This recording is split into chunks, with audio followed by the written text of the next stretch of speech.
Okay, coming back to our various machine models available with us, the first three models, the smallest three models are the Brico range of machines, Brico 125, Brico 185 and Brico 220. These are very small machines and mostly used for people who have a kind of hobby kind of outlook. I mean, it's for people whose hobbies are playing around or working with aluminium composite panels, or a do-it-yourself type of person. Mostly sold in Europe. In India, not much sold.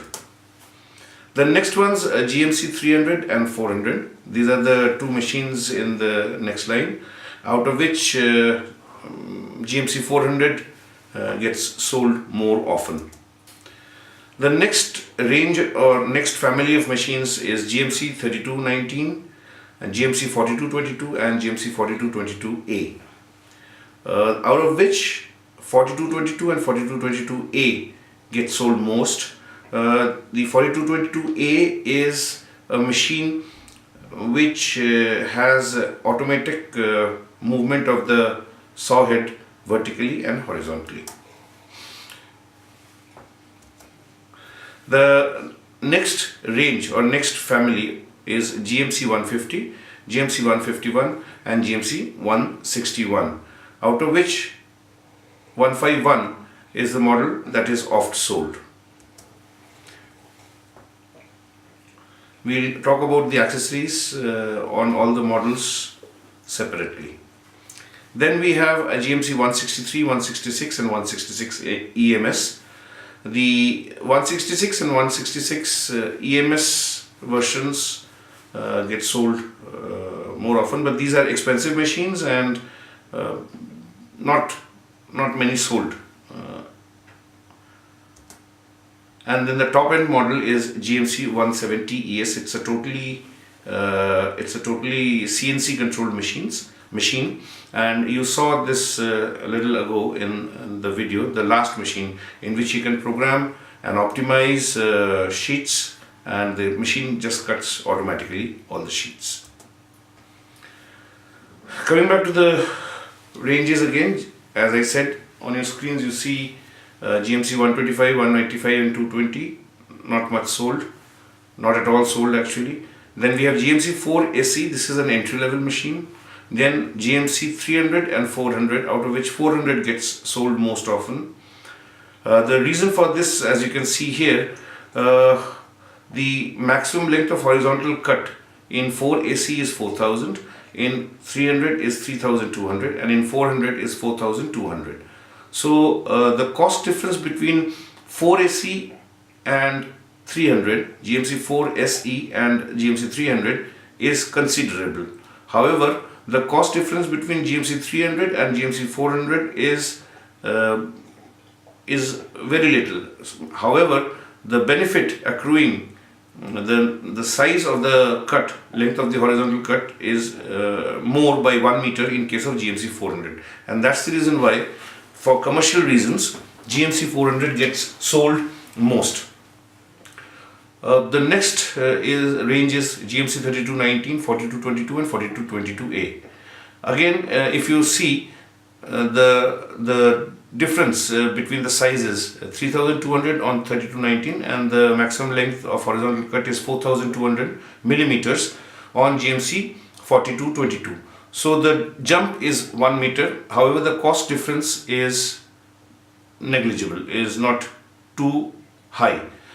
But when you look at 4222 and 4222A, even though the size is the same, there is a considerable cost difference because the movement of the beam or the saw head is automatic. Therefore, most people would opt for GMC 4222. The next band or range is GMC 150, 151 and 161. Out of which, again, the difference between 150 and 151 is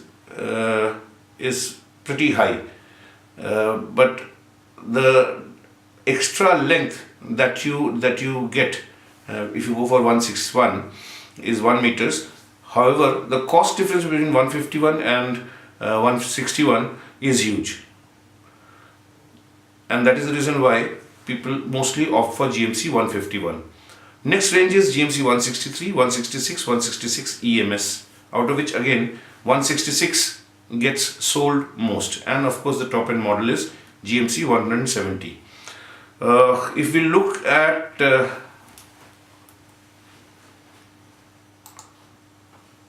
this data sheet, these are all the models that you see at the top. The length of the horizontal cut in millimeters is given here, which means what is the total length horizontally that you can cut. And most machines it's 4200. The machines that get sold most, you will see that it's 4200. Then the height of the vertical cut. Height of the vertical cut means how high you can cut or start cutting vertically, and that is given for the different machines here. Maximum height of horizontal cut. This means at which height can you take highest point that you can take a horizontal cut on the machine, that is the maximum height of horizontal cut. Maximum height of vertical grooving. When you start grooving, because of the grooving cutter being lower than the saw blade, the maximum height of vertical grooving is slightly different from the maximum height of the vertical cut.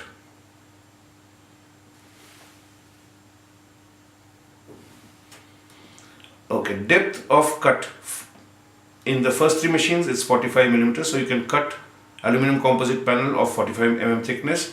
In others it's 50 and then it goes up to 60 millimeters. The motor HP of the various machines is given here.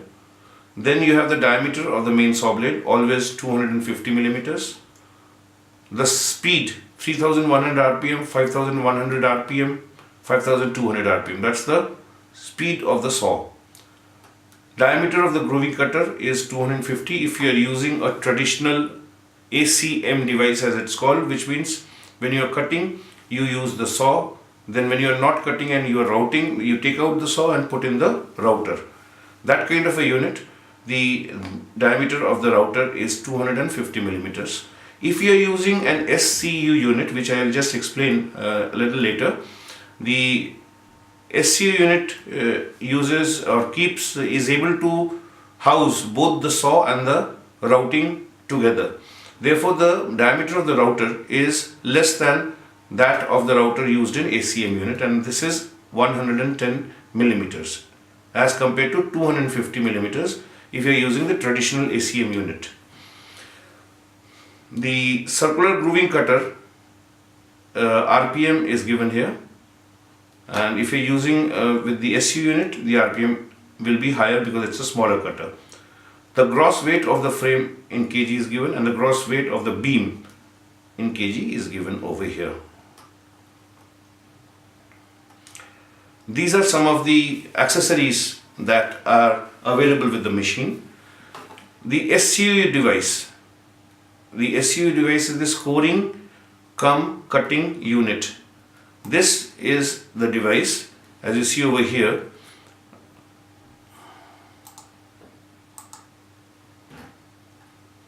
The saw blade and the router are mounted simultaneously on the beam.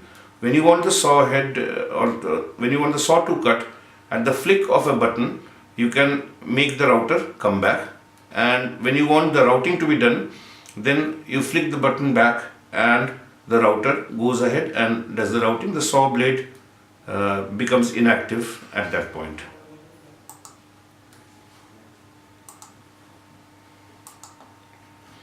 The traditional ACM device. This is the traditional device. This is how it looks.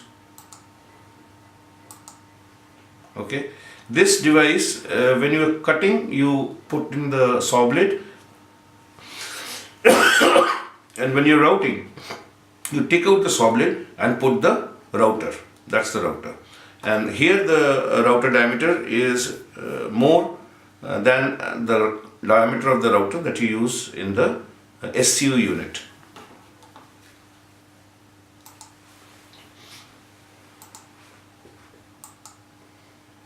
MFP device. the melamine fiber particle board device. That's the MFP board on the machine. This, as you saw in the video and I explained, has horizontal grooves and vertical grooves also. The vertical grooves you will find only at the point where the beam is locked. 1, 2, like that. These are the red points here.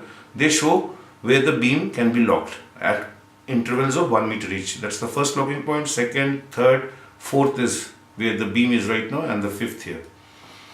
Okay, you will have vertical grooves only below this where the beam is locked, and horizontal grooves there are many. And if you remember from the video, as I said, in case the groove, the horizontal groove, in case the saw blade is falling between two horizontal grooves, there is a sensor at the back which then activates a hydropneumatic or a mechanical mechanism, and the entire MFP board lifts up so that any one of the next groove comes in line with the saw blade, and thus the MFP board will not be damaged.